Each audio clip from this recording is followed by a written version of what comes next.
के गोद पैसी सोवागली पूजा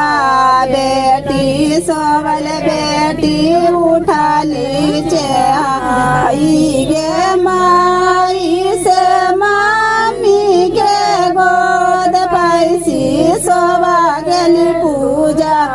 बेटी सोवल बेटी उठाली चे आई गे माई से की न खरे आंगन मजी पापा बाजना बाजैसे की न खा के हो भाई विवाह गे माई से की न खरे आंगन मजी पापा बाजना बाजैसे की न खा के हो भाई विवाह गे माई से पापा के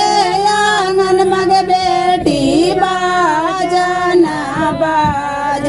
से तोहारो के होवा हो विवाह गे माई से पापा के आंगन मग बेटी बाजना बाज से तोहारो के होवा हो विवाह गे माई से सीखूं ना दिल हो जी पापा लूरी बुदिया की लिया से